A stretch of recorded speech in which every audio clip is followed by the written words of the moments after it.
Welcome back. Welcome back. Can't. What are you doing? Can't do it. Why Can't do not? it. Social distancing. You gotta keep your space. Major key alert. All right. Well, welcome back. Father-son podcast. Hugo Corchiani, Chris Corchiani, and today we're going to be talking about MJ, the MJ documentary, and some stories that go along with that. So let's get started. First of all, that documentary, those first two series were out of this world. I mean, we watched it together, and it was amazing. It just grabbed you. It was 2 hours worth of MJ that felt like it was 10 minutes. And it was really good for the younger generation just to see his greatness. Yeah, I agree with that. I mean, obviously from stories and obviously YouTube and video, I've seen how great Michael Jordan is, but seeing this documentary was pretty incredible. I mean, just the stories he's had and the type of stat lines he's had as well. He's amazing. He's a Carolina grad and went there in the early 80s. I'm supposed to not like this guy, but he's my favorite. He to me is the GOAT. I fight greatest with of all time for you? Absolutely, hands down. Mm-hmm. I fight with the younger generation, which would Hugo would fall into that. I would also consider myself a Michael Jordan fan. Yeah. I would say he's the greatest of all time. Well, I fight with a lot of younger ones that like the Kobe, the LeBron kind of conversation. There's not a conversation. Michael Jordan was the best. Okay, I mean, everybody's entitled to their opinion. You're right, but I think he was the best. All right. Be hard to sway my opinion. True. Yeah. There has been a lot of debate recently, obviously, because of the documentaries about, if someone matched up against this person, who would win, who's the better scorer, yada, yada, yada. But I just, I agree with you on that. He was different. That's the one thing. He just was different. Mm-hmm. He was a great athlete, obviously a great basketball player, had all the skills, but his will to win was so much greater than any other athlete I've ever seen. I mean, I can't disagree with you on that. So, what are your thoughts on this documentary? Do you have any favorite parts? Any? Well, yeah, I was really kind of intrigued that I knew there was some rift between Jerry Krause and the players, but I didn't realize it was to that extent. Yeah, they kind of blew that up. That was kind of the main topic of discussion. That and then the Scottie Pippen getting underpaid. Right. Those are the two kind of main talking points. And that's one of those arguments that you could kind of go on both sides of the fence because Pippen's the one who signed the deal. He signed it for more years, kind of less money. He was basically wanting a security rather than gambling on himself. Obviously, you get 2 or 3 years into that contract, and it looks like a terrible contract. Yeah, it looks very bad for his part. What if he got injured and didn't pan out? Then it would have been a bad deal for the Bulls. So, and evidently, some owners are willing to renegotiate, and Jerry Reinsdorf evidently wasn't one that wanted to do that. Yeah, that was a bit confusing to me. A lot of kind of parts I didn't understand. Him and obviously Jerry Krause not hiring, or does he make the decision of the owner? The GM. Well, the GM makes the decision. It's got to be blessed by the owner. Blessed by the bless up. But yeah, I mean that's pretty crazy. Phil Jackson. They didn't even lose. They coming off their 6th final. Again, that was ironic, and I remember it because I was, living and actually playing back in those times. But I didn't fully comprehend that they were trying to break that team up prior to the demise. It was kind of like premature, but for sure. They stuck together, and they ended up going out on top. Mm-hmm. And shout out to Coach Wheeler, my team sports coach or teacher, if you will. We were talking today. I have online classes, and he was saying the Detroit Pistons, they broke it up after they lost. They won back-to-back championships and then lost to the Bulls, and then they broke it up. They were trying to break it up just when things were good off that 72-10 season, right? Exactly. Yeah. Generally, you do it after you lose and you try to fill in pieces. They were trying to scramble when they still had some running room left. Yeah. Well, what would you say your favorite part of the documentary? Just what stood out to you? I just what kind of competitor that Jordan really was, and there's one part that talks about him having a headache, and another part that talks about his injury and how they limited his minutes, and he hated it, and he wanted to come back, even if it was going to risk his future. He didn't want to tank. He didn't want to get a high draft pick. He wanted to win at all costs, and Mm-hmm. that to me is what separates Jordan from others, is his competitive nature, whether it's on the golf course, playing cards, playing basketball. He didn't want to lose at anything he did. Yeah, the part that stuck out to me, that was actually pretty crazy how he came back, and the doctor said he had a 10% chance he would never play again. He still wanted to play. Yep. But my favorite part was when they were playing the Celtics, and they were matched up. I think they were the last seed, and the Celtics were number That's one. right. Or They whatever. just snuck in. Yeah, just barely. Right. That was the same season they were trying to tank a little bit. Right. And he scored. What did he score? 49 the first game. Yep. And then he played golf. Got beat in golf. Pretty. I mean, bad. By I think Havlicek, right? That was Danny Ainge. Danny Ainge. Yeah. Danny Ainge, now the GM of the Celtics. But then he came back and scored, what, 59, Yeah. 60 something.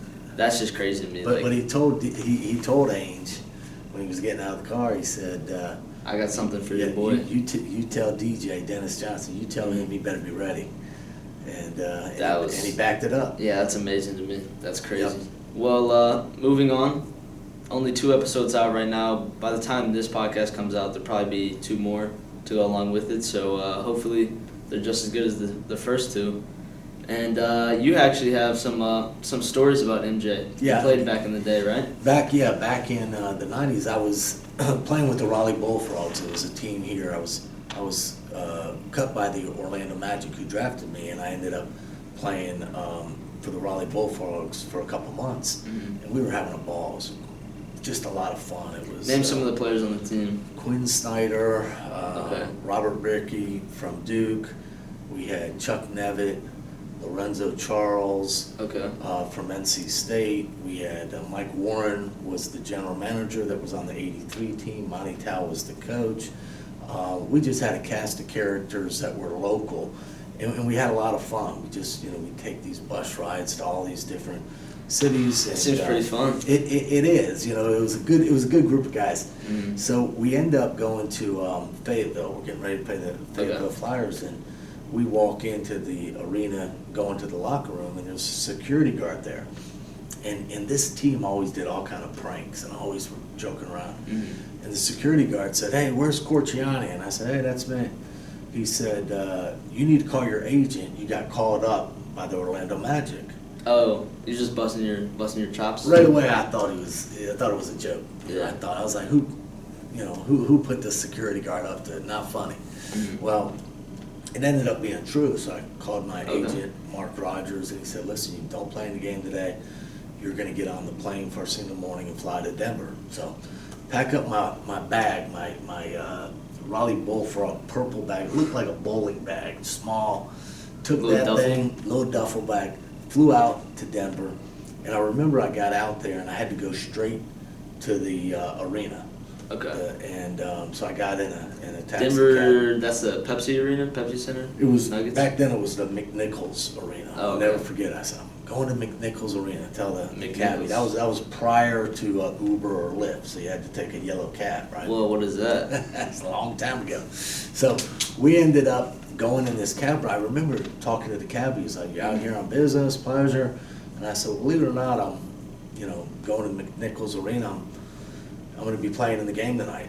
And the guy, I remember, I'm looking in the rearview mirror like I was crazy. I had this bag, this purple bag. He did not So believe you. he didn't believe it. And he sees this, short, fat guy that says he's playing in the NBA.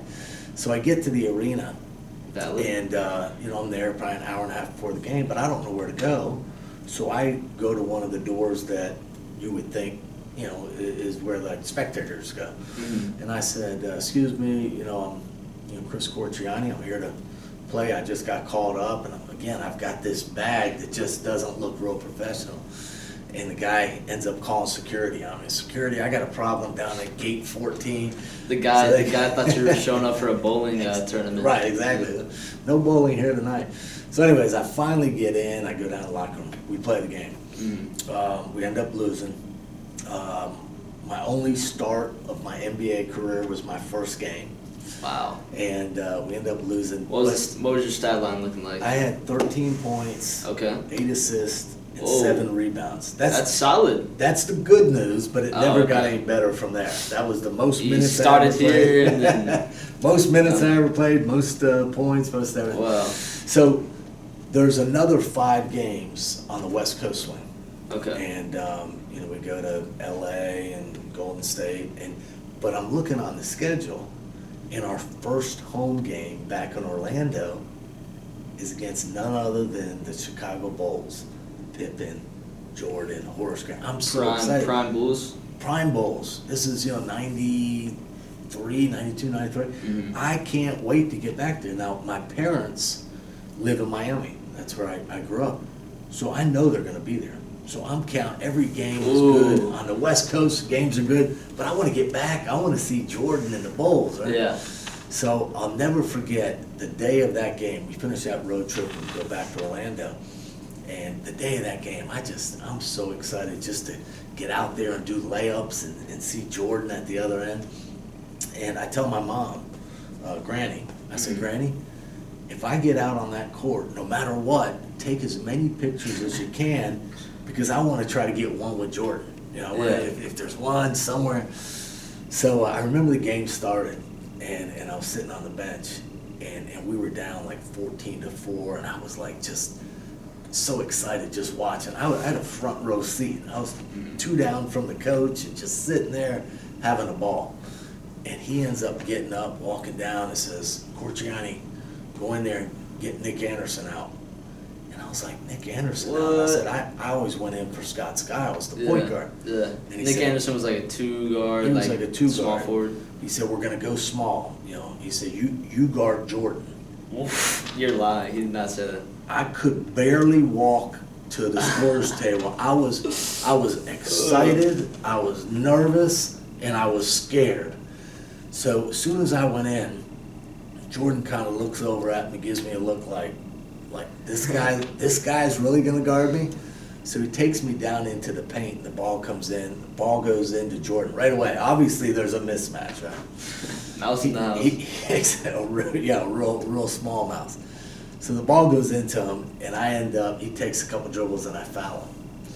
And I'm trying to play it off like I got this. This guy's not that good. Right? Okay. So again, the ball goes out of bounds and comes in the front court. Mm-hmm. B.J. Armstrong dribbles around, throws it to Pippen, and I got my forearm in Jordan. I can't believe that I really am kind of hitting this guy in the back. Right? The ball goes into him. He takes another couple dribbles. I foul him right away. So I've got So you've got 2 fouls. Just 2 fouls in about that. 20 seconds, but they're in the bonus. So now, I'm saying to the referee, hey, I didn't barely touch him. I'm just trying to fit in. I'm so out of place right now. So he goes to the foul line to get 2 free throws, and I go walking by.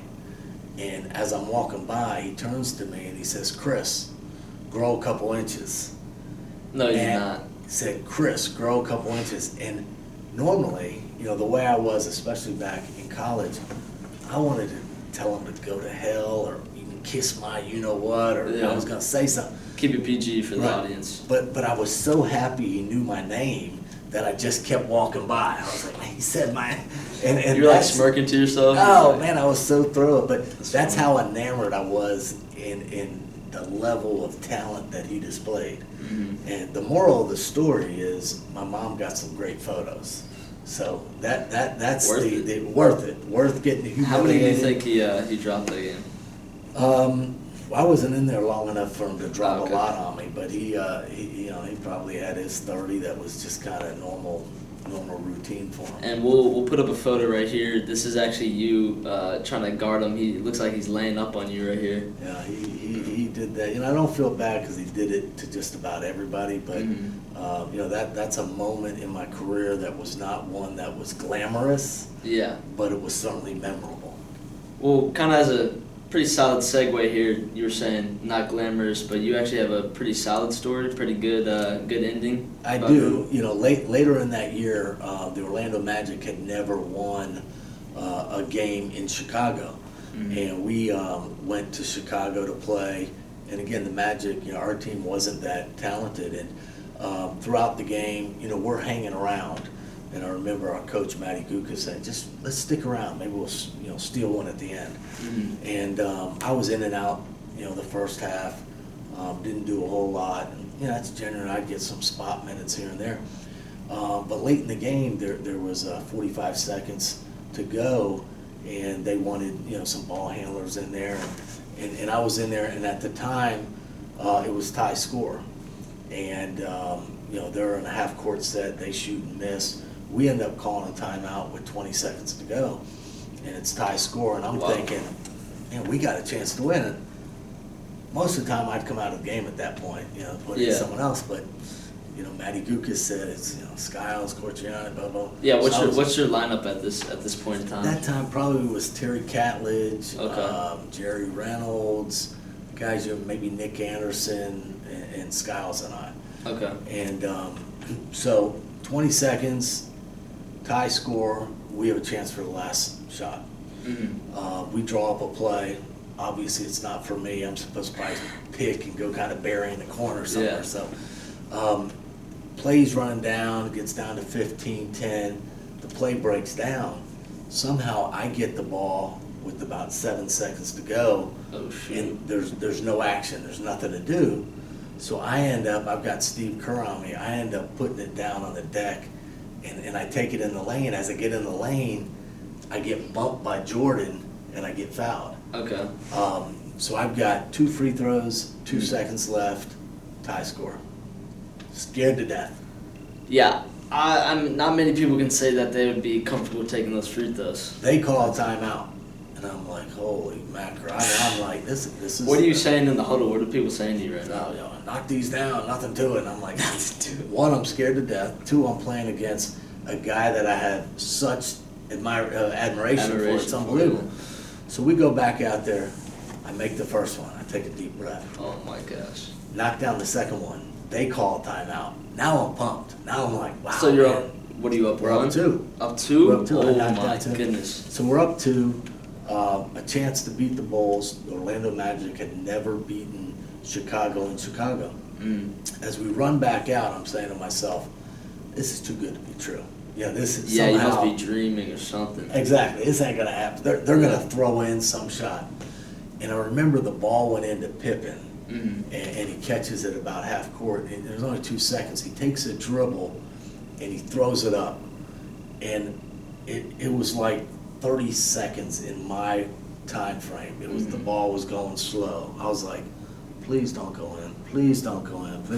It hits the rim and goes, and we end up winning. Wow. And I'll never forget that moment. It was special. But I was sure that ball was going in, and would have never been anything to celebrate. But it was a remarkable win for the Magic. Dang. Well, my stat line on that wasn't good. I only had 2 points. Just the last 2. The most important too, though. The most important too. That's right.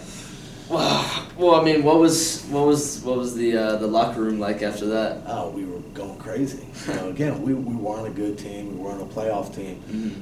This is pre-Shaq era. Yep. Okay. Yeah, that was the year before Shaq. But the year prior. Yeah. Whenever we won, it was always exciting because we knew we weren't as talented as other teams, and to win on the road against anyone was special. But to beat the team that everybody, it wasn't only myself that idolized Jordan. It was the whole team, the whole league did, and so it wasn't only beating Jordan, but it was beating the Chicago Bulls, and it didn't happen often.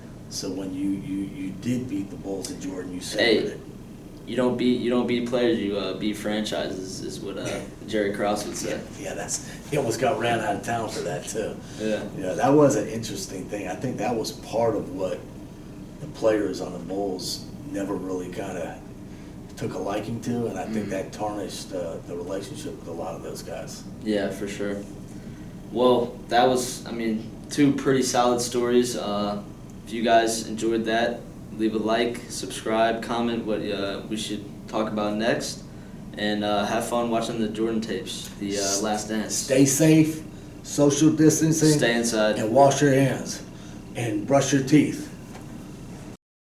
How should we introduce ourselves? Should I just introduce both of us? Yeah. Yeah. All right. Ready? Yep. Let's go. No. Social distancing. Social distancing. That's so bad. You do it. I'm saying no. Or I go to do it. All right. I go to do it. All right, ready? Let's go. No, forget that one. All Are right. you gonna? You go. Dad, I can't do that or something like that. Yeah. No, you do All that. right. All right, let's go. Oh, can't do that. Social distancing. You gotta keep your 6 feet there, buddy. All right, let me